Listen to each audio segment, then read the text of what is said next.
Pouvez vous asseoir.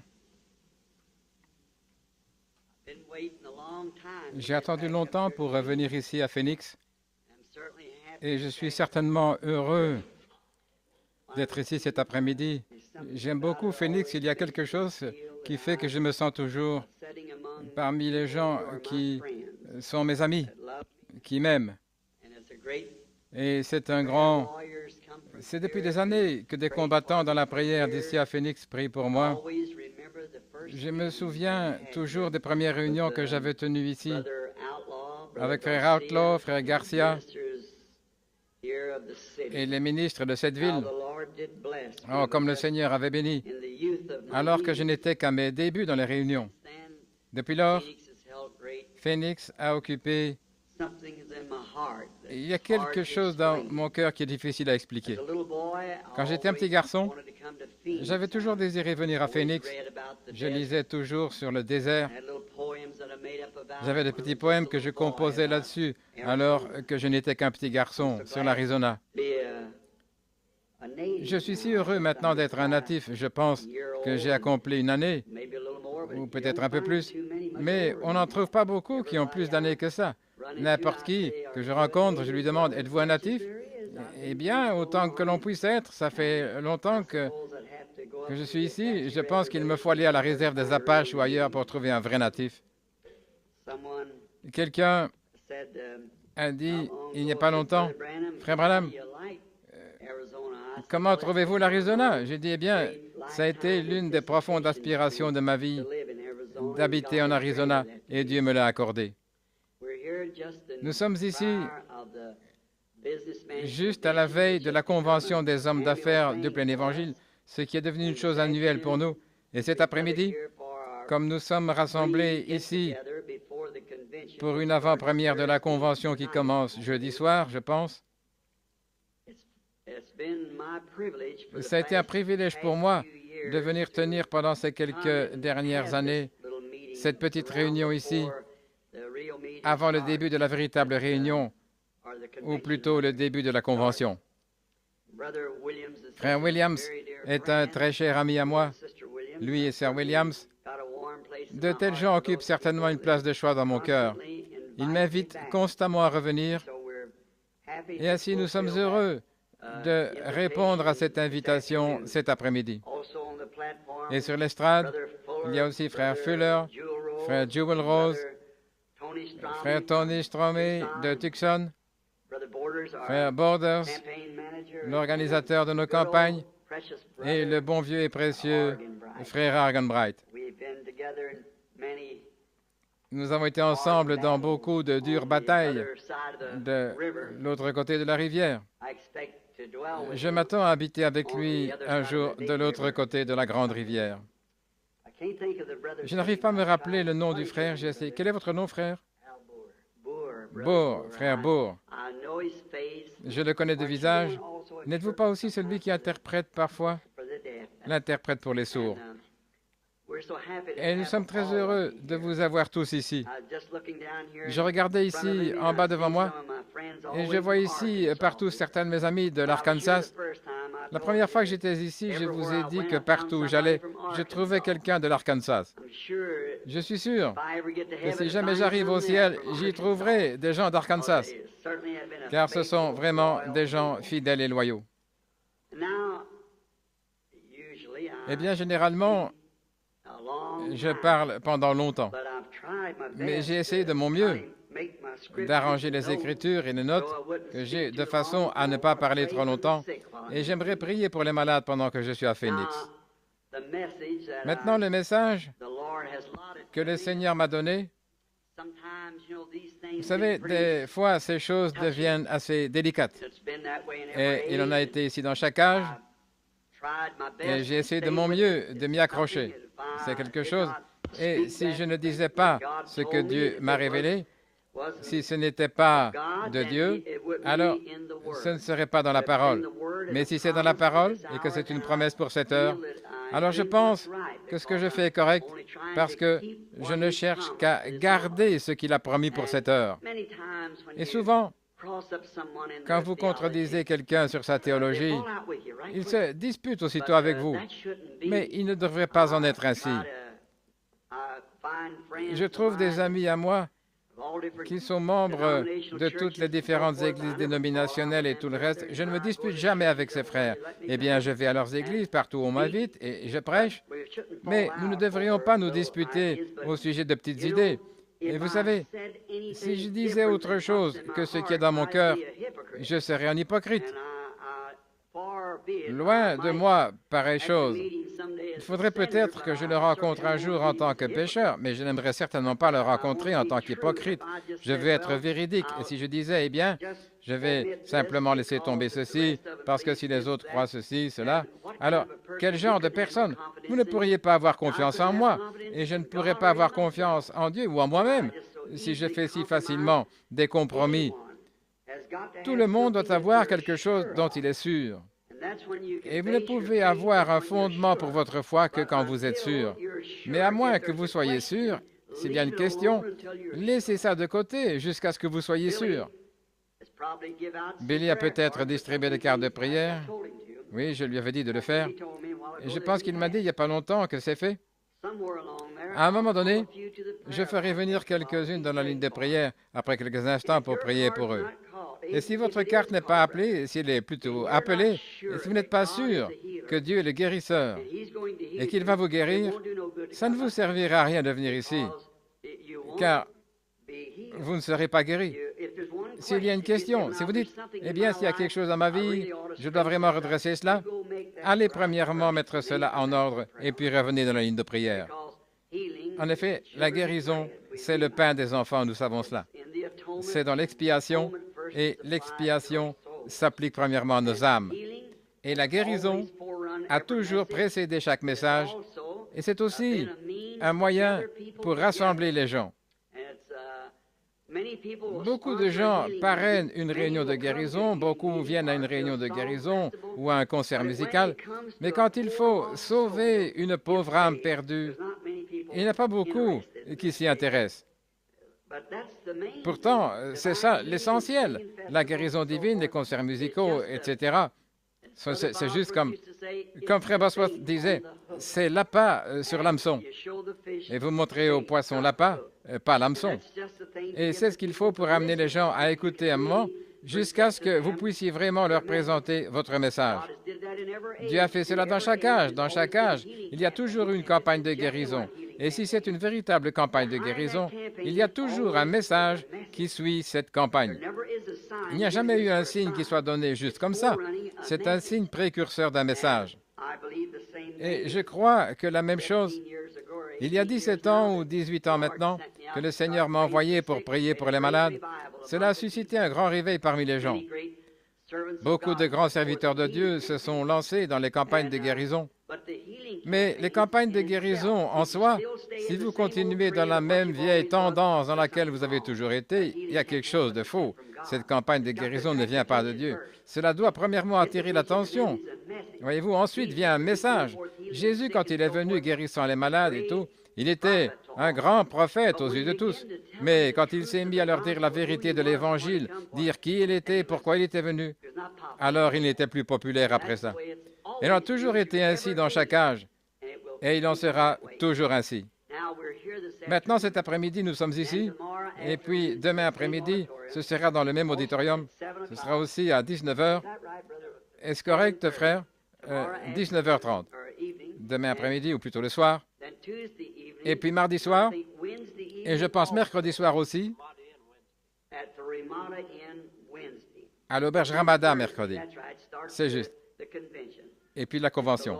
Et le Seigneur voulant, j'aimerais être là du début à la fin. Je suis ici en tant que votre frère, une aide dans le royaume de Dieu, pour vous aider dans tout ce que je peux, pour répondre à vos questions. Il se peut que je n'en sois pas capable, mais par la prière, nous pourrons peut-être comprendre, si nous prions à ce sujet et que nous allions près de Dieu à ce sujet, sans tirer nos propres conclusions. Si vous êtes malade, j'aurais souhaité pouvoir vous guérir, mais personne ne peut le faire. Cela a déjà été fait. La guérison est en vous. C'est votre foi dans l'œuvre achevée que Dieu a accomplie au calvaire par Jésus-Christ. Et en dehors de ça, il n'y a pas de guérison. En dehors de ça, il n'y a point de salut. Aucune église, aucune dénomination, aucun rite, rien ne donne le salut. C'est Jésus-Christ. Il a été blessé pour nos transgressions. C'est par meurtrissure que nous avons été guéris. Il a été blessé pour nos transgressions. Et c'est par ces meurtrissures que nous avons été, au passé, nous avons été guéris. Maintenant, sur base, cet après-midi, je n'ai que quelques minutes pour vous parler, peut-être 20-30 minutes, et puis nous allons faire passer la ligne de prière. Chaque jour, comme d'habitude, il y a des nouveaux venus. Ainsi, on distribuera de nouvelles cartes de prière. Mais nous ferons tout notre possible, tout ce que Dieu nous permettra de faire pour prier pour chaque personne malade qui vient, qui veut qu'on prie pour elle. Si par exemple, il y a quelqu'un qui a pris l'avion et qui est mourant, un cas urgent ou quelque chose, eh bien, voyez Frère Williams, Billy Paul ou l'un d'eux, pour qu'il l'amène dans une pièce, quelqu'un qu'on n'aimerait pas, quelqu'un qui ne peut pas s'asseoir, qui est mourant et qui doit être secouru d'urgence, eh bien, mettez-le dans une pièce pour que je puisse me rendre près de lui sans tarder.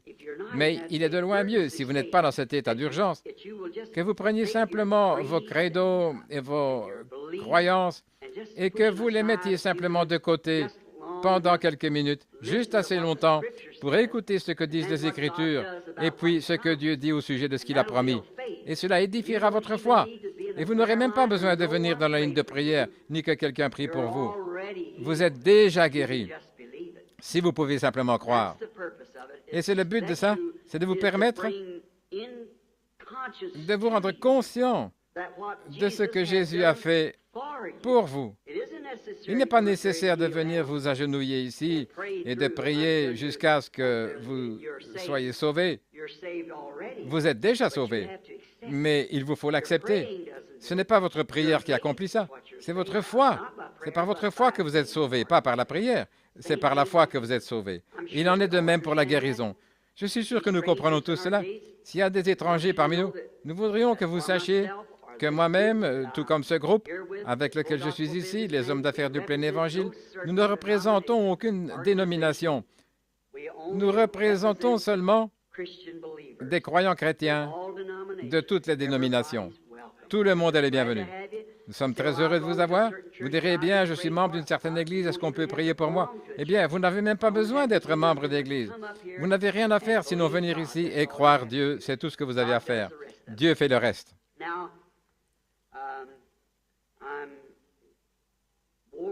Maintenant, j'ai usé une Bible depuis que j'ai commencé les campagnes de guérison, ou plutôt à prier pour les malades.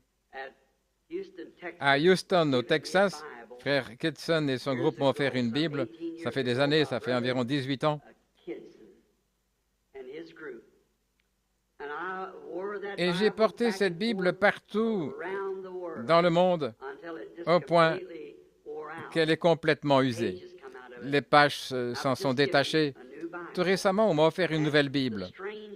Et chose étrange, je ne suis pas superstitieux, j'espère que vous ne le pensez pas, que je suis superstitieux. Quand cette Bible m'a été offerte, elle avait deux petits signets, deux petits rubans. C'est une Bible comme celle que j'avais. Frère Kitson m'en a offert une, c'était une Bible Scofield. Eh bien, ce n'est pas parce que je suis d'accord avec les commentaires de M. Scofield. Bien, peut-être que certains d'entre vous les acceptent, d'autres pas.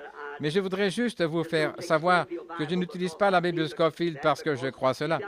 C'est parce qu'il l'a subdivisée en paragraphes et que ça a été l'une de mes premières Bibles et j'ai juste appris à lire ça comme ça. Et je la garde toujours, la même Bible. Si j'avais la Bible Thompson, ce serait de loin mieux. Je pourrais beaucoup plus facilement retrouver mon texte avec les références, avec une Bible Thompson. Mais quand j'ai ouvert cette Bible, le premier petit ruban de la Bible, c'était une chose très étrange.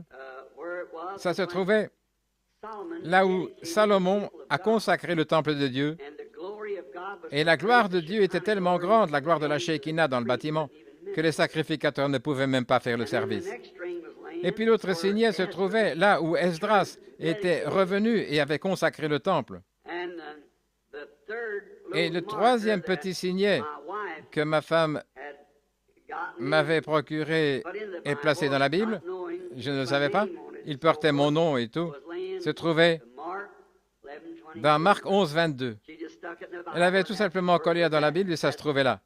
Il est écrit, si vous dites à cette montagne, ôte-toi, et vous tous, vous savez, quand cette écriture m'était venue à l'esprit, vous savez, c'est quand ces écureuils étaient venus, là, c'est exact. Et puis, ce qu'il y avait d'étrange, sur ce signet se trouvait l'image de mon oiseau favori, le rouge-gorge. Le petit oiseau à la poitrine rouge. Selon la légende, c'était autrefois un oiseau brun, mais un jour, un homme mourait sur la croix. Et ce petit oiseau a eu tellement pitié de cet homme qu'il a volé pour essayer d'arracher de lui les clous. Et c'est alors que le sang a couvert toute sa petite poitrine. Et depuis lors, sa poitrine est devenue rouge. J'aimerais aussi rencontrer mon Sauveur avec son sang à l'intérieur de ma poitrine sur mon cœur. Et puis, ma première réunion, mon premier message, ici, à Phoenix, en Arizona. Phoenix, c'est quelque chose qui peut sortir du néant. C'est ce que Dieu fait. Du néant, il tire quelque chose. Et mon message de cet après-midi, son titre, pendant les 30 ou 40 minutes, c'est Paradoxe. J'aimerais lire un passage des Écritures. Il y a quelques années, je pouvais prendre une Bible, vous laissez me donner la Bible quand j'étais au début de mon ministère, et je pouvais juste prendre votre Bible, et beaucoup parmi vous m'ont vu faire cela, la tenir tout simplement ouverte comme ça et dire « Seigneur, où est le message que tu m'adresses ?» Et ça s'ouvrait dans Josué au chapitre 1. N'importe quelle Bible. Jusqu'à une nuit, une vision est venue, vous la connaissez, et j'ai vu cette Bible descendre du ciel, et une main avec un collier ou une manchette comme ceci, elle a parcouru les 9 premiers versets de Josué. C'est ce que je vais lire cet après-midi comme passage des Écritures. Mon texte se trouve au verset 10, je veux dire au chapitre 10 et le verset 12. Mais avant d'ouvrir la Bible, inclinons la tête juste un moment. Maintenant, avec nos têtes et nos cœurs inclinés, pensons à ceci. Ne faisons pas ceci juste pour une réunion ordinaire. Nous en avons comme ça tout le temps. Mais prions Dieu, chacun de nous, pour que celle-ci soit extraordinaire, au point que la présence de Dieu sera continuellement avec nous au cours de la réunion. Père céleste, nous sommes reconnaissants pour ce grand et noble privilège d'être ici à Phoenix cet après-midi, assemblés ici dans ce grand auditorium parmi ces gens. Et maintenant, nous sommes sur le point d'aborder la parole. Et la parole a été faite chair et elle habitait parmi nous. Et puis cela se fera encore, Seigneur, que la parole devienne chair, qu'elle se déverse dans ton Église et dans ton peuple pour accomplir les promesses de l'heure. Comme nous le savons, nous sommes à la fin des temps. Le temps arrive à sa fin. Il fusionne avec l'éternité. Et nous sommes à la côte ouest. Et de même que la civilisation a voyagé de l'est à l'ouest, l'Évangile a voyagé avec elle. Et maintenant, on ne peut que retourner à l'est. C'est terminé. Et nous prions, Père Céleste, que ce soit une heure glorieuse pour nous tous, que nous puissions ressentir la présence du Saint-Esprit, l'auteur de cette parole, de nouveau dans le bâtiment du tabernacle de chair, qu'il se manifeste à nous en pardonnant nos péchés, en pardonnant notre iniquité et en nous assurant qu'il n'imputera pas le péché aux croyants avec cette assurance-là et qu'il guérisse aussi nos maladies, qu'il délivre les gens des fauteuils roulants, des béquilles, et qu'il accorde la vue à ceux qui sont aveugles, et qu'il ajoute des jours à ceux qui se meurent là, de maladies horribles, telles que le cancer et la tuberculose à l'état avancé, et des maladies que nos médecins n'arrivent pas à maîtriser. Ça les dépasse, mais oh Dieu, toi tu vas au-delà de toute recherche scientifique. Tu vas au-delà de tout raisonnement. Accorde cet après-midi à tes serviteurs d'apporter, d'entendre ta parole sur ce sujet, un paradoxe. Car nous le demandons au nom de Jésus. Amen. Maintenant dans la Bible, Josué chapitre 1 et Josué chapitre 10, chapitre 1, verset 1.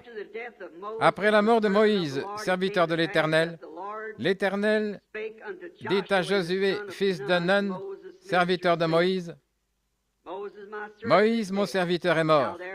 Maintenant lève-toi, passe le Jourdain, toi et tout ce peuple, pour entrer dans le pays que je donne aux enfants d'Israël.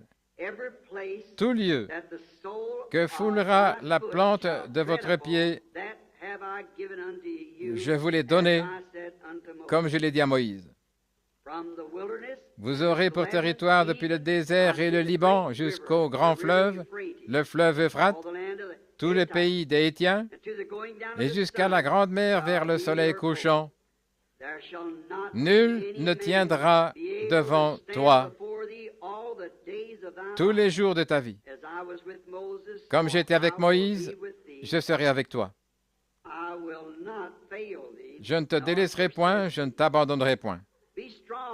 Fortifie-toi et prends courage, car c'est toi qui mettras ce peuple en possession du pays que j'ai juré à leur père de leur donner. Fortifie-toi seulement et aie bon courage, en agissant fidèlement selon toute la loi que Moïse, mon serviteur, t'a prescrite. Ne t'en détourne ni à droite ni à gauche, afin de réussir dans tout ce que tu entreprendras. Que ce livre de la loi ne s'éloigne point de ta bouche. Médite-le jour et nuit pour agir fidèlement selon tout ce qui est écrit. Car c'est alors que tu auras du succès dans tes entreprises, c'est alors que tu réussiras. Ne t'ai-je pas donné cet ordre? Fortifie-toi et prends courage. Ne t'effraie point, ne t'épouvante point, car l'Éternel ton Dieu est avec toi dans tout ce que tu en prendras.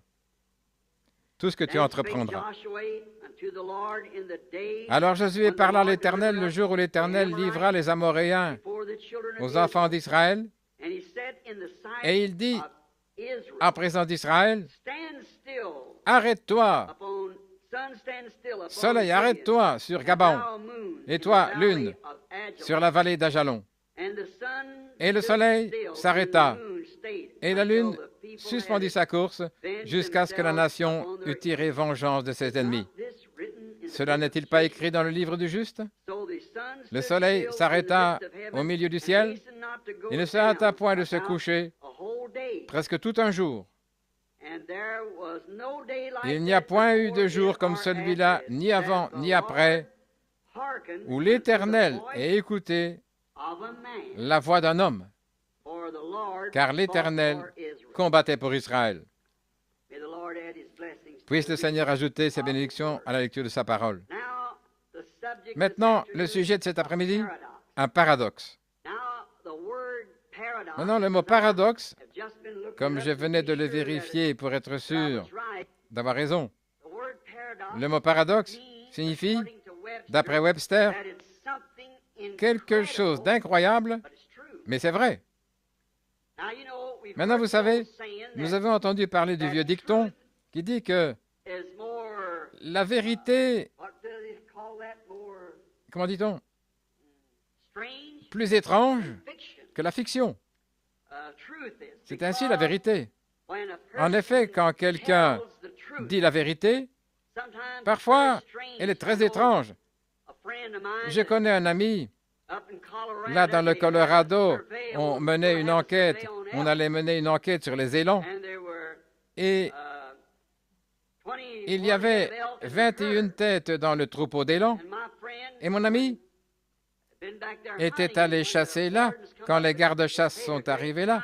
Et on a offert un prix élevé, c'était le service de conservation de la nature, pour l'un de ces motoneiges retourner faire une enquête sur l'élan. Il a dit, vous n'auriez pas dû dépenser tout cet argent, je peux vous dire combien il y a d'élan là. Ils se sont simplement moqués de lui. Ils ont dit, combien? Il dit, il y en a 19. Il y en avait 21 et j'en ai tué 2. Et le garde-chasse s'est moqué de lui. On est autorisé à n'en tuer qu'un seul, vous savez. Il dit, oui, je sais ce que vous avez fait. Eh bien, il dit, c'est ce que j'ai fait. Il y avait 21 élans et j'en ai tué 2. Et le garde-chasse a simplement ri et puis il est reparti. Et c'était ça, 19 élans. Vous voyez? Il s'est tourné vers moi, il a dit, vous voyez, pasteur, dites simplement la vérité et les gens ne croient pas. Dites simplement la vérité. Donc, c'est certainement plus étrange que la fiction. Ce livre de Josué est un livre, à vrai dire, c'est le livre de la rédemption dans l'Ancien Testament. Josué, nous devons le considérer comme étant le livre de la rédemption. En effet, la rédemption a 2 parties. La rédemption a 2 parties. C'est sortir de et entrer dans. Il faut 2 aspects pour qu'il y ait la rédemption. Sortir de, entrer dans. Moïse représentait la loi qui les avait fait sortir d'Égypte, alors que Josué représentait la grâce qui les avait fait entrer dans la terre promise. En d'autres termes, la loi et la grâce étaient les 2 aspects différents du commandement de Dieu. Maintenant, la loi, Moïse les avait fait sortir et Josué les fait entrer. Cela représente aussi quelque chose pour notre jour. Cela représente, comme eux étaient en pèlerinage venant d'Égypte pour aller à une terre promise, nous aussi, nous sommes sortis du monde de l'Égypte, du chaos, et nous sommes en route vers une terre promise. Il y a plusieurs demeures dans la maison de mon Père. Si cela n'était pas, je vous l'aurais dit. Jean 14. Sortir de, entrer dans. C'est la loi qui nous fait savoir que nous avons tort, mais c'est la grâce qui nous pardonne. La loi n'offre aucun espoir de rédemption. Et pour compléter ça, elle n'offre aucune grâce. En effet, la loi montre seulement que vous êtes pécheur, mais la grâce vous dit comment en sortir. La loi est l'agent de police qui vous met en prison, mais c'est la rédemption qui est venue payer votre amende. Sortir de et entrer dans la grâce. Éphèse. Eh bien, nous voyons la même chose, l'Ancien Testament. Je pense que ce livre de Josué est approprié. Le terme correct serait l'Épître aux Éphésiens de l'Ancien Testament. L'Épître aux Éphésiens de l'Ancien Testament. Ce serait bon comme titre pour ce livre de Josué, parce qu'il est vraiment approprié à ceci. Bon, nous voyons que Josué représente la grâce ou une expiation, montrant que cela ne pouvait pas exister aussi longtemps que la loi existait. Et de même, un message qui fait progresser les gens ne coïncide jamais avec un message du passé. C'est impossible. C'est là que se trouve votre problème aujourd'hui. Jésus a dit, « Prend-on une pièce de drap neuf pour la mettre à un vieil habit?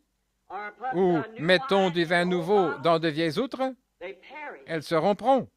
Cela les fera éclater. Elles ne peuvent pas le supporter. » Et Josué ne pouvait pas du tout commencer son ministère avant que Moïse soit parti.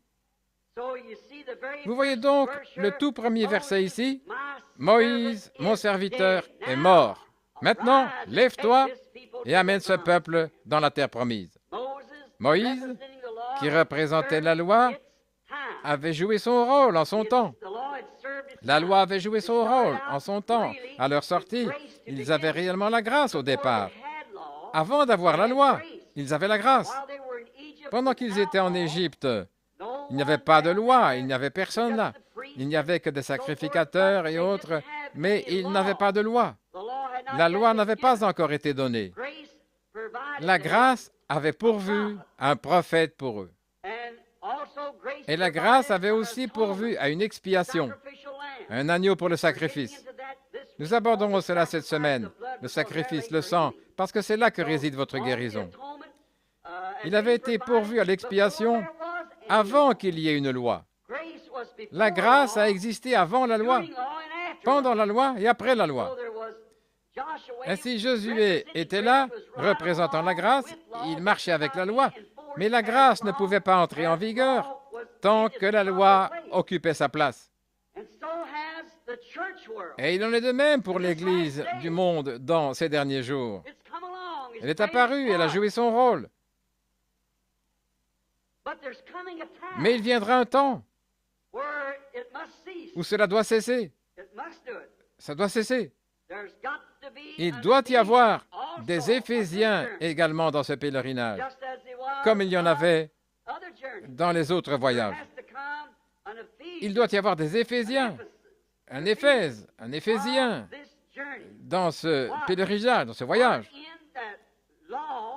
Sous ce rapport, la loi ne pouvait pas sauver un pécheur.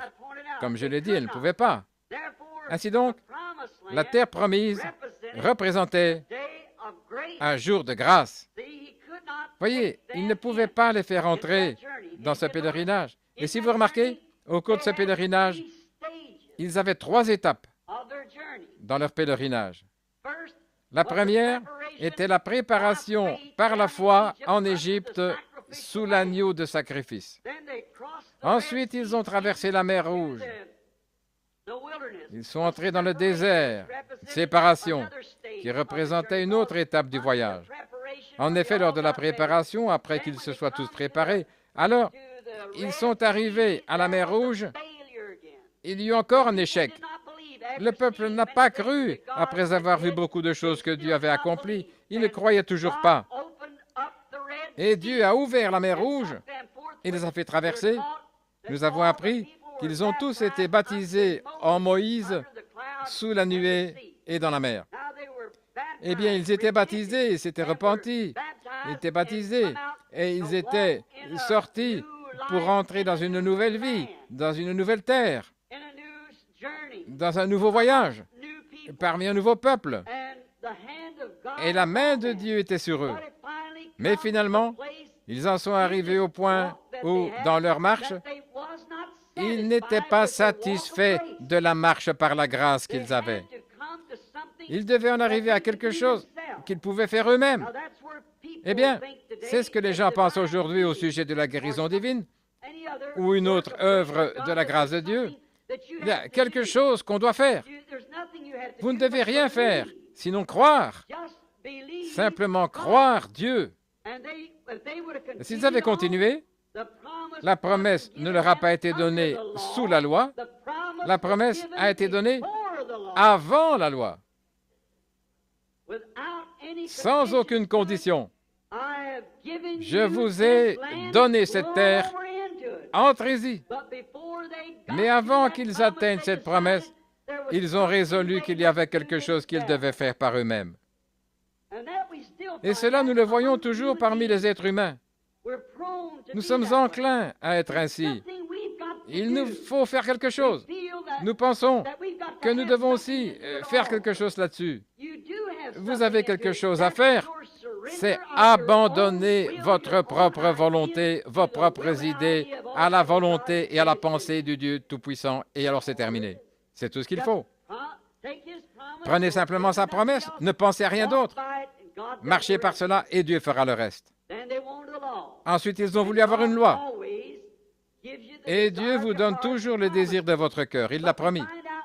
Mais nous voyons que quand ils se sont éloignés d'un pas de ce que Dieu leur avait promis au début, ce fut alors une épine dans la chair jusqu'à ce que la loi soit ôtée, jusqu'à ce que Jésus-Christ soit venu et été crucifié pour ôter la loi. Ce fut une épine dans la chair. Et tout ce que vous cherchez à faire par vous-même va toujours œuvrer à votre déshonneur. Cela va œuvrer toujours à votre détriment. Croyez simplement en Dieu et cela règle la question. Ce que Dieu a promis, je suis l'Éternel ton Dieu qui guérit toutes tes maladies. Si quelqu'un parmi vous est malade, qu'il appelle les anciens de l'Église. Il a promis que les œuvres qu'il a faites seront accomplies aussi dans son Église. Pourquoi devons-nous accepter les organisations et autres qui enlèvent cela du livre? Voyez, cela devient une épine dans la chair. Et ici, au temps de la fin, nous retrouvons cette chose face à face. C'est l'affaire des méthodistes, des baptistes, des presbytériens et que sais-je encore. Voyez, vous ne pouvez pas aller de l'avant. Vous devez revenir au plein évangile dans son entièreté. Cela a été fait pour l'homme, fait par un Dieu parfait qui a été fait chair et a demeuré parmi nous. Et nous savons que ces choses sont vraies. Maintenant, si remarquons, c'est lors de leur voyage dans le désert, c'est là qu'ils ont eu la plus grave erreur qu'Israël eût jamais commise avant le calvaire. C'est quand, dans Exode 19, ils ont accepté la loi au lieu de la grâce. Ils avaient la grâce, ils avaient un prophète, ils avaient un agneau de sacrifice, ils avaient la rédemption. On leur avait fait traverser la mer Rouge, ils avaient été guéris de leur maladie, ils avaient eu de l'eau provenant d'un rocher frappé, ils avaient la manne qui tombait du ciel. Tous leurs besoins avaient été satisfaits. Et malgré tout, ils voulaient autre chose. Eh bien, c'est un type parfait de nos Éphésiens aujourd'hui. Tout à fait ça. Nous sommes sortis par Luther, nous sommes passés par la sanctification sous les méthodistes et nous sommes entrés dans la restauration sous la Pentecôte. Exactement comme autrefois le voyage dans le désert. Quand Dieu nous a fait sortir, nous avons très bien agi. Mais qu'avons-nous fait? Nous avons cherché à être comme les autres. Nous voyons que la grâce est l'unique chose qui nous amène de l'autre côté, jamais la loi. Ici, Josué est un type du ministère du dernier jour. Voyez? Maintenant, souvenez-vous de ces 3 étapes du voyage. Tout cela a pris fin. Premièrement, la loi et tout ont dû cesser afin que Josué, et Josué, c'est le même mot que Jésus, Jéhovah Sauveur, celui qui les a fait passer du désert à la terre promise. Maintenant, je sais que beaucoup soutiennent, je ne veux pas être en désaccord avec les érudits, mais beaucoup soutiennent que la terre promise représente le ciel. Ça ne pouvait pas représenter le ciel. Ça ne pouvait pas parce qu'il y avait des guerres et des problèmes, des troubles et tout dans la terre promise. Cela ne représente pas la terre promise. Mais avez-vous remarqué, juste avant qu'ils entrent dans la terre promise, toutes les divergences qui ont été suscitées au milieu d'eux, l'un des grands problèmes, c'était Corée. Ils ne voulaient pas de cette conduite d'un seul homme. Dathan, et ils sont venus auprès de Moïse et ont essayé de lui dire que le message devait signifier telle et telle chose. Ils ont donné une autre interprétation, leurs propres idées de ce que c'était. Et ils ont tous péri. Tous. Chacun, Jésus a dit, tous sans exception périrent. Les gens ont dit, nos pères ont mangé la manne dans le désert pendant 40 ans. Saint Jean 6, Jésus a dit, et ils sont tous morts. Mort signifie éternellement séparés. Ils sont tous morts. Quoiqu'ils se soient réjouis d'entendre le message, quoiqu'ils aient apprécié la manne qui tombait, pas une autre manne, mais la manne authentique. Mais quand on est arrivé au moment où Balaam est apparu avec sa fausse doctrine, et il a dit, nous sommes tous un, pourquoi ne nous unissons pas et ne laissons pas nos enfants se marier entre eux? Nous sommes une nation puissante, nous vous rendrons puissants. Eh bien, tout celui qui a un entendement spirituel ordinaire peut voir exactement cette même chose, même aujourd'hui. Ils se marient tous les uns les autres. Et c'était un péché impardonnable. Ça n'a jamais été pardonné à Israël. Mais à ce moment-là, Josué s'est levé pour l'Exode. Eh bien, on nous montre dans Apocalypse chapitre 6, je crois, oui, chapitre 6, les 7 sceaux qui sont censés, le livre, être scellé de 7 mystères, ou plutôt de 7 sceaux, Apocalypse 6. Et dans les derniers jours, Apocalypse 10, dans Apocalypse 10, nous voyons que Laodicée, le dernier messager du dernier âge, pendant le déroulement de sa prophétie, que les 7 sceaux seraient ouverts. Les 7 mystères, le septuple mystère qui avait été laissé de côté. Dans chaque âge, on en a laissé une partie de côté. Les réformateurs n'avaient pas le temps de s'en occuper. Dans les jours de Luther, il a seulement prêché la justification par la foi. Il s'en est allé. On a formé une église. Après ça, Wesley est venu. Il a prêché la sanctification. Et puis les pentecôtistes. Mais nous avons la promesse, selon Apocalypse 10 et selon Malachie 4, Saint Luc 22, 17 et ainsi de suite, qu'un Éphésien doit venir pour cela. Cela est promis, mes amis. Un Éphésien doit venir afin que ce septuple mystère de la parole de Dieu soit dévoilé. Et c'est dans l'âge de Laodicée que cela a lieu. Je crois que nous sommes là. Je crois que nous sommes juste à l'ombre de la venue du Fils de Dieu. Et comme Josué, juste avant qu'un Éphésien soit suscité, c'est ainsi que Jean-Baptiste s'est levé juste avant le prochain Éphésien. Et il nous en est promis un autre Éphésien. Il est prédit ici dans les Écritures. Par conséquent, je pense que nous vivons de nouveau au temps des Éphésiens. À nouveau, il nous est promis que ce qui était laissé de côté pendant ces 7 âges, non, vous ne pouvez rien ajouter au livre, ni rien en retrancher. Apocalypse 22, 18. Quiconque ajoutera une parole ou retranchera une parole, sa part sera retranchée du livre de vie.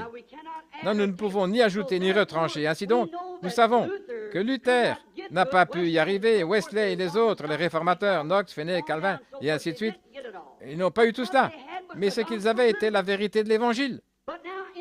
Mais maintenant, dans les derniers jours, nous avons reçu l'entendement par la parole, de sorte que nous allons comprendre cela, parce qu'on en arrive à un âge éphésien.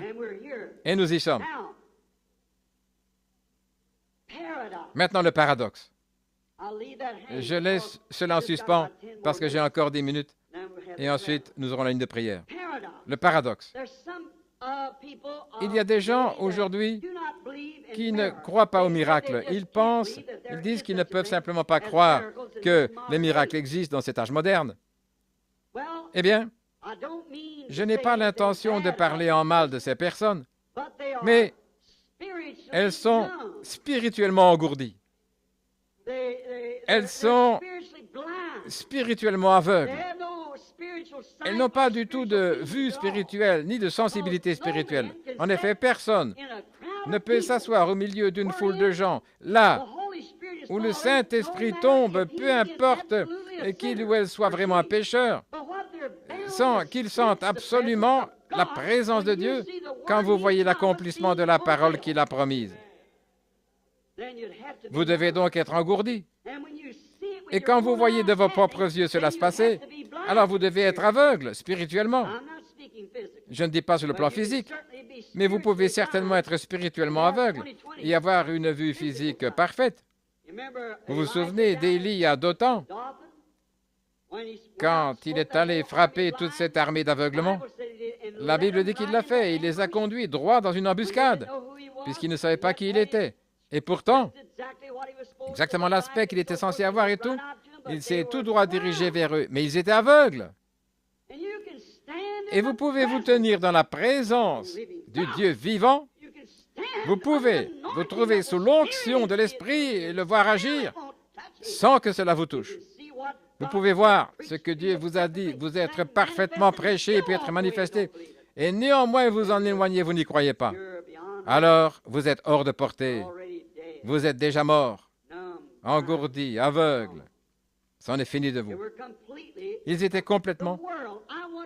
Je me demande si cette même personne qui ne croit pas au miracle, je me demande si elle ne croit que les choses qui existent, qui sont réelles, celles qui sont scientifiquement prouvées. Je me demande si vous pouvez amener un homme de science ou quelqu'un qui ne croit pas au miracle à m'expliquer comment cette Terre tient sur son orbite. Comment garde-t-elle parfaitement la même heure pour tourner autour de l'équateur comme elle le fait. Et c'est si parfait. Nous n'avons pas d'appareil, de montre ou quoi que ce soit capable d'observer l'heure comme cela. Elle changera de quelques minutes chaque mois, mais ce soleil est exactement à l'heure. Des milliers d'années s'écoulent, elle ne dévie jamais. Certainement. Parfaitement. Oh, comment la Lune peut-elle, à des milliards de kilomètres de la Terre, peut-elle contrôler la marée? Dites-moi, comment cela est possible dans cette galaxie où nous vivons? Comment la Lune peut-elle avoir de l'influence sur l'eau, sur la Terre? Expliquez-moi scientifiquement comment ça se fait. C'est impossible, parce qu'il n'y a aucun moyen scientifique pour expliquer cela. Mais Dieu a placé la Lune pour veiller sur la mer. Et quand la Lune tourne le dos, quand la Terre s'en éloigne, la marée monte. Mais quand elle se réveille le lendemain matin et regarde en arrière dans cette direction, la marée retourne de nouveau à sa place. C'est une sentinelle. Oh, direz-vous, c'est juste sur le rivage. Non, ça se fait juste ici en Arizona, dans l'État du Kentucky, partout que vous creusez un trou assez profond dans la terre pour obtenir de l'eau salée. Vous verrez quand cette marée descend, cette eau salée descend dans le conduit. Et quand la marée monte, cela s'élève aussi à des centaines de kilomètres du rivage. Nous pourrions prêcher un sermon là-dessus. Comment Dieu, quoi qu'il se trouve dans la gloire, mais ses ordres ont exactement les mêmes effets sur toute la terre et sur quiconque accepte la promesse. Son ordre est donné. Il y a des lois pour la nature et elles s'avérèrent absolument vraies depuis la Pentecôte ou à n'importe quel autre temps. Chaque fois que Dieu a fait la promesse, il reste toujours avec cette promesse. Peu importe l'endroit où se trouvent les gens, combien de milliers d'années on est éloigné, ces lois demeurent toujours les mêmes. Oh, la semence tombe en terre et pourrit pour produire encore la vie. On dirait que si jamais elle devait produire la vie, ça devait être quand elle est en pleine forme. Si jamais la vie s'y trouvait, alors pourquoi ne se manifeste-t-elle pas? Plantez-la, la vie surgit. Pourquoi tout ce qui est autour de cette vie, tout ce qui est autour de ce germe, autour de ce germe qu'aucun homme ne peut trouver? Comment se fait-il que tout ce qui est matériel autour de ce germe doit mourir afin que cela puisse naître en nouveauté de vie? Mais tout ce qui est autour de cela doit aussi mourir et pourrir avant que cela produise la vie. Et il en est de même avec l'individu. Tant qu'il y a une injection humaine, des idées humaines, alors le germe de vie de Dieu, le Saint-Esprit, ne peut pas agir. Vous ne pouvez pas être guéri tant qu'il n'y a ne serait-ce qu'une fraction de quelque part qui n'est pas encore pourrie. Il a tous les éléments humains, toutes les idées scientifiques, tous les soi-disant jours des miracles sont passés. Tout cela doit non seulement mourir, mais pourrir. Alors, à partir de là, le germe de vie pousse pour une nouvelle vie. Ce n'est qu'ainsi que cela peut pousser.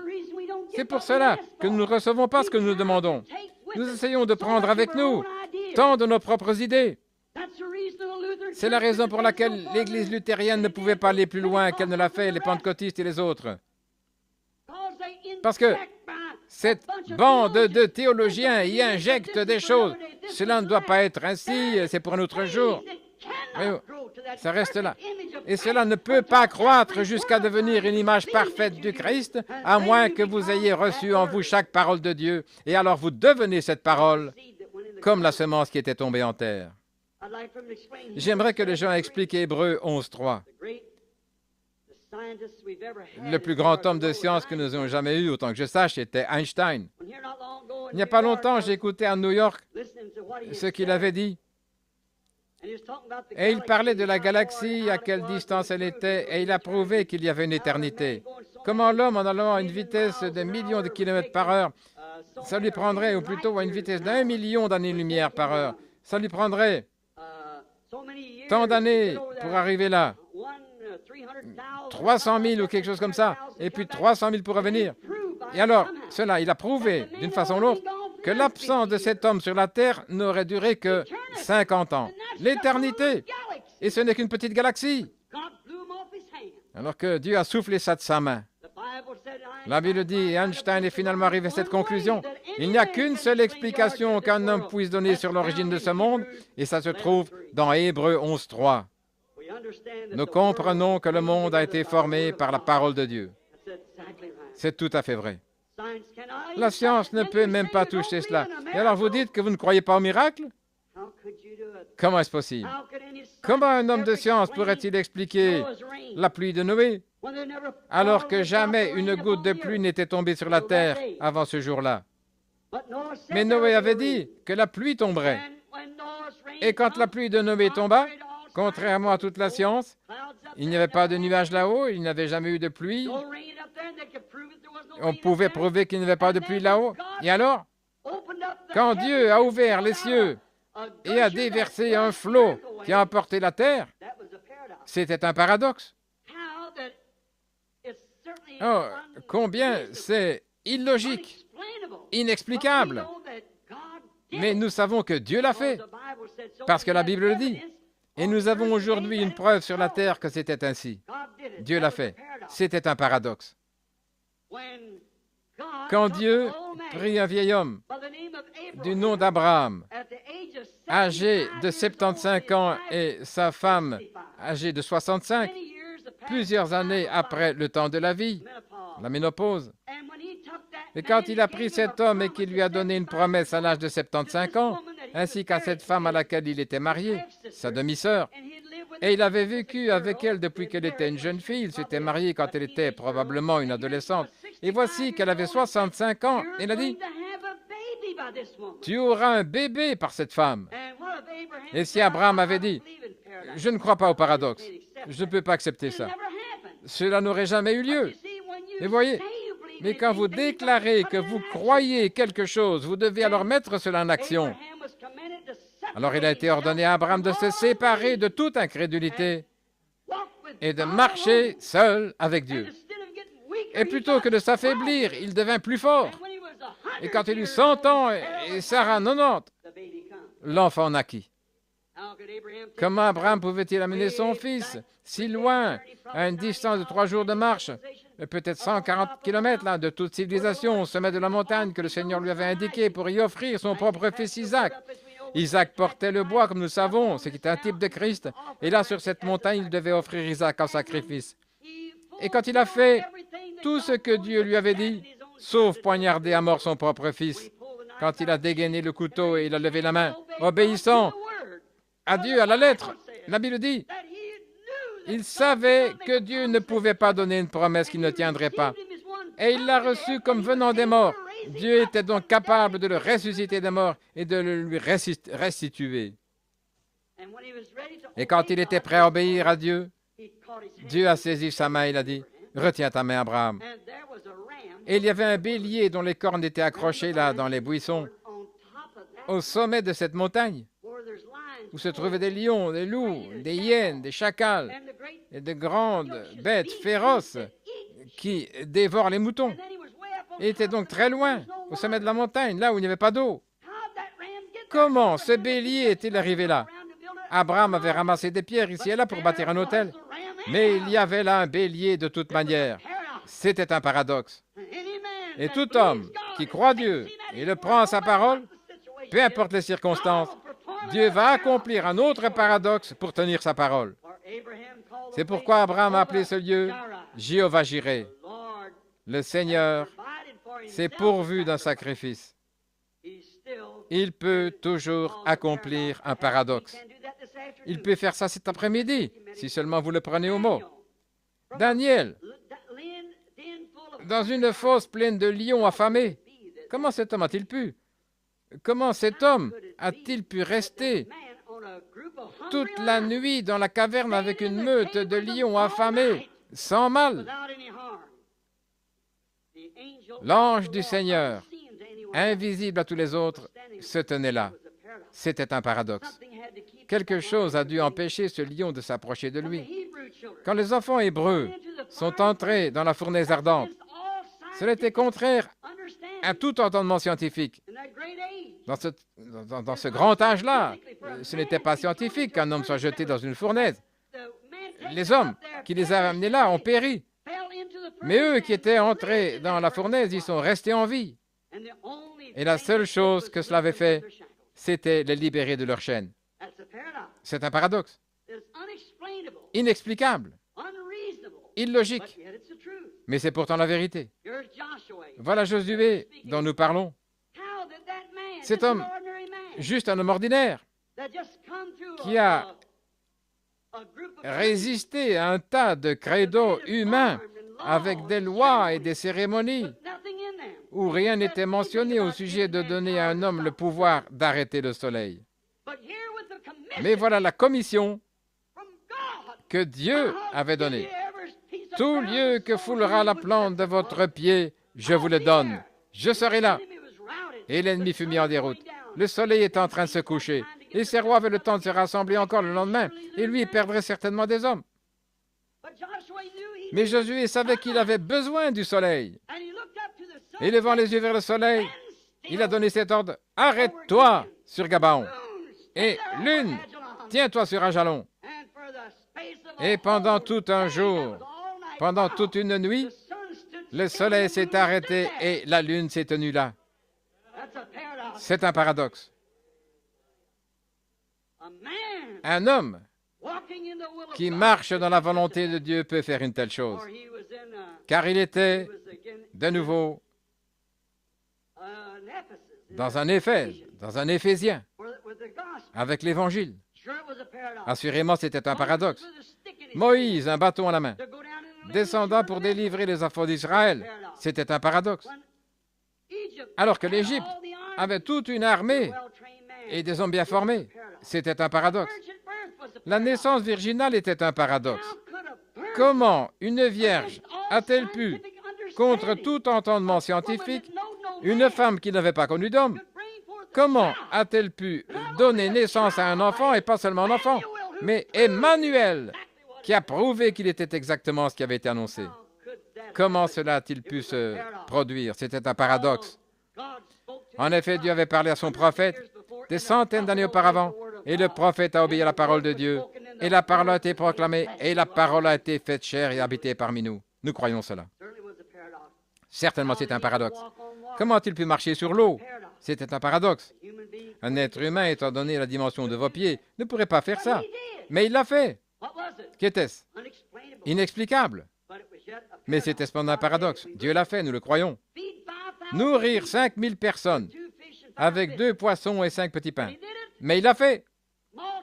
Il a non seulement multiplié des poissons, mais des poissons cuits. Pas juste du pain, mais du pain cuit.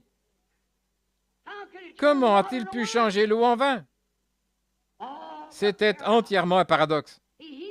Il a guéri le malade, qui avait la lèpre. En fait, jusqu'à ce jour, on n'a rien trouvé. La science n'a rien pour soigner la lèpre. Mais Jésus l'a guéri par sa parole. C'était un paradoxe.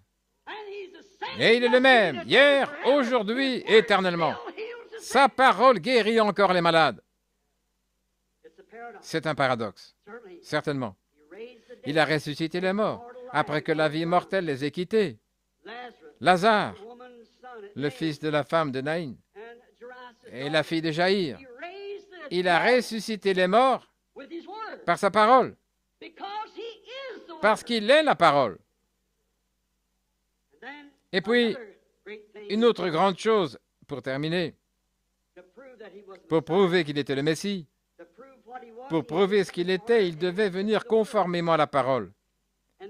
Et la parole a dit, quand il a parlé au prophète, « Le Seigneur votre Dieu suscitera un prophète comme moi. » Beaucoup d'hommes ont été suscités. Il y a eu pendant des centaines et des centaines d'années, il n'y a pas eu de prophète. Oh, il y a eu des sacrificateurs et des grands hommes, d'après ce que nous lisons dans l'histoire comprise entre le temps de Malachie et Matthieu. Pendant 400 ans, il y a eu de grands hommes, mais pas de prophètes. Et alors, quand il est entré en scène pour prouver qu'il était cet Éphésien rendu manifeste, Jean a annoncé cela. Mais Jésus était cela. Il était lui-même la parole rendue manifeste.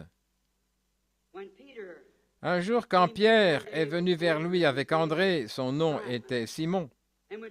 Et alors que Jésus se tenait là, il n'avait jamais vu cet homme de sa vie. Écoutez attentivement.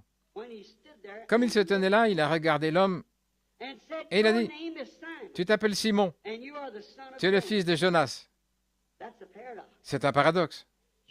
Assurément, c'en était un. Certainement, c'est un paradoxe. Et quand Philippe, qui se tenait là, a entendu cela, il a reconnu que tout identifiait que c'était le Messie. Il était certainement. Il a cru cela. Il n'était ni engourdi ni aveugle. Il a dévalé le rivage sur une distance de quelques kilomètres, est allé chercher son ami, Nathanaël, et quand il s'est approché, la foi de cet homme qui a pu amener un autre à la réunion, pour voir.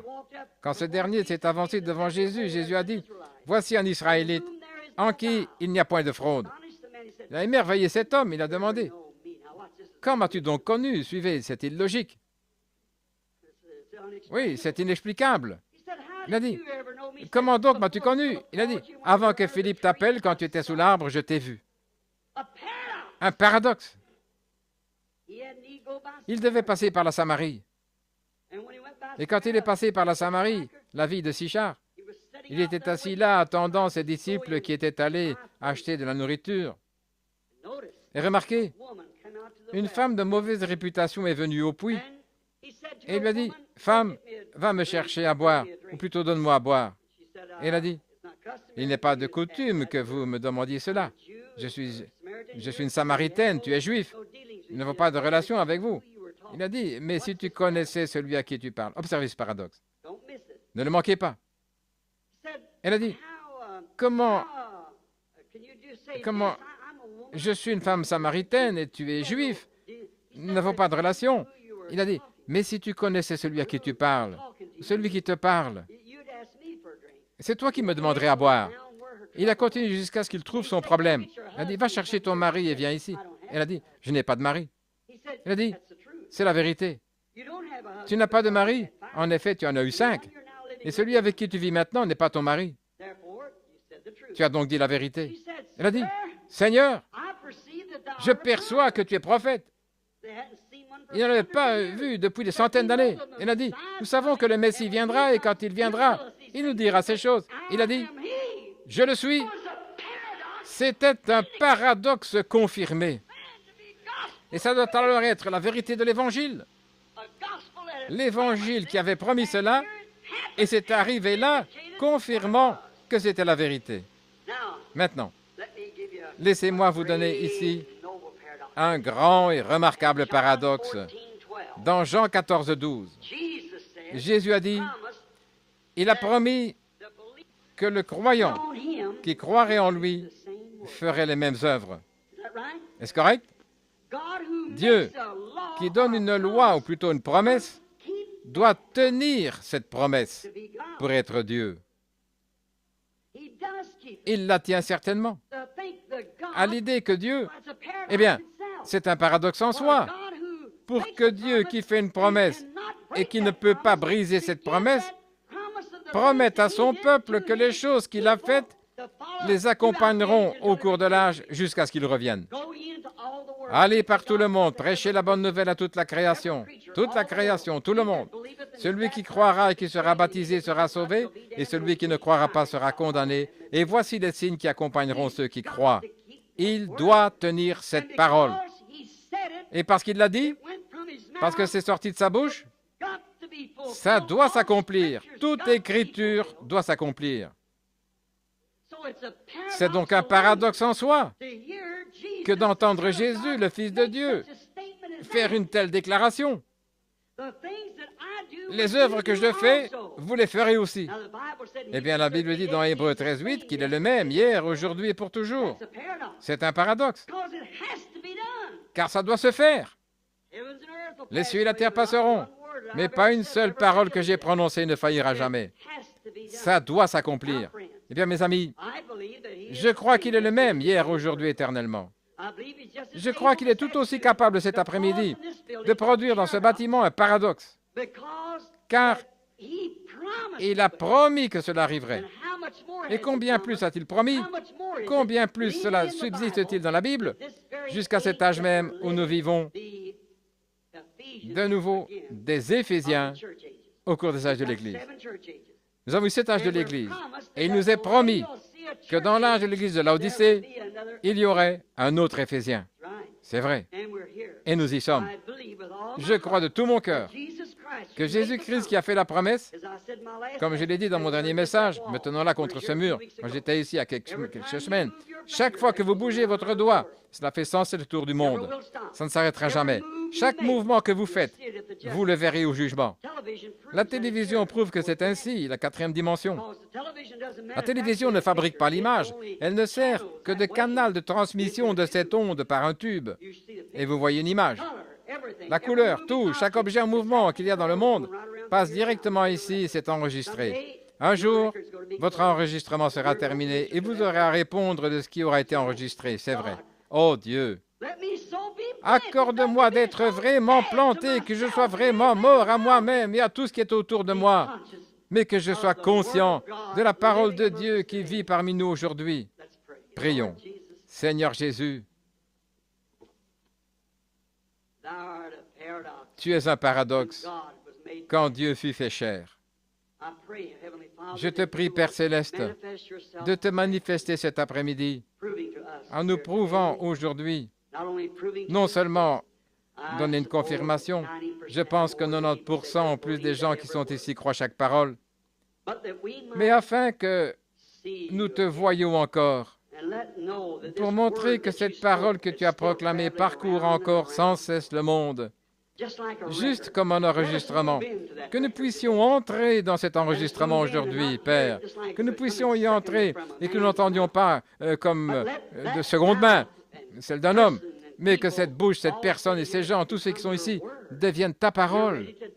Nous sommes prêts à mourir, Seigneur, à nos propres idées, juste pour te voir tenir ta promesse. Les œuvres que je fais, vous les ferez aussi. Je te prie d'accorder cela au nom de Jésus. Amen.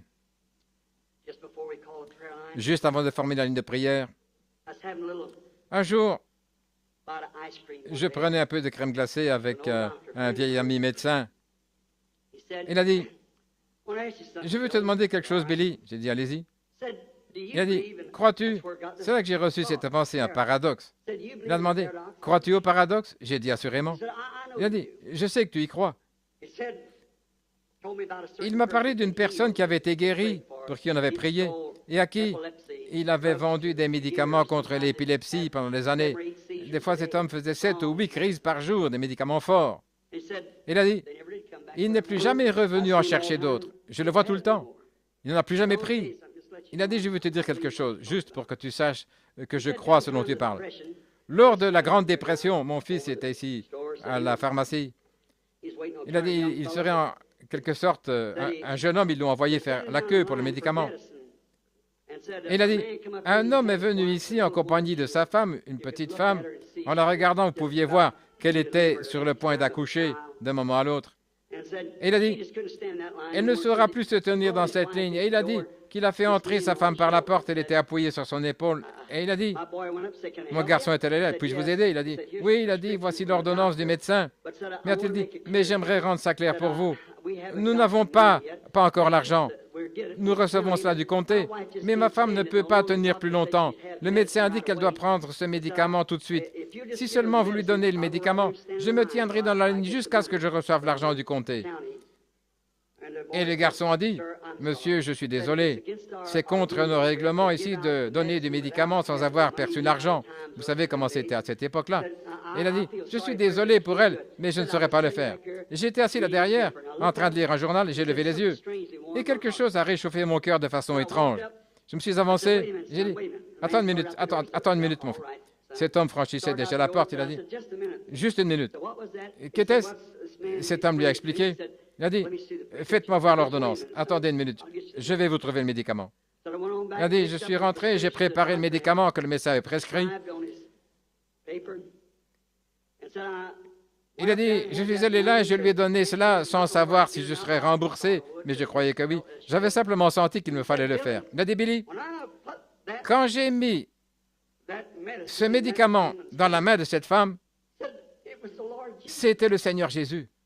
Il a dit, j'ai vu un homme qui se tenait debout là. Il a dit, j'ai lu plus tard dans les Écritures, toutes les fois que vous avez fait ça à l'un de ces petits, c'est à moi que vous l'avez fait. Il a dit, Billy, qu'est-ce qui est arrivé à mes yeux? Est-ce que j'ai vraiment vu ça? J'ai dit, oui, monsieur, je le crois. Je crois que vous avez ainsi rempli votre rôle en tant que pharmacien en cas d'urgence comme ça. Jésus a dit, ce que vous avez fait aux autres, c'est à moi que vous l'avez fait. Je le crois. Et je crois la même chose aujourd'hui, ici même, au milieu de ces gens, que Jésus-Christ se manifeste, la parole faite chair parmi nous cet après-midi. Voulez-vous le croire? Que le Seigneur vous bénisse.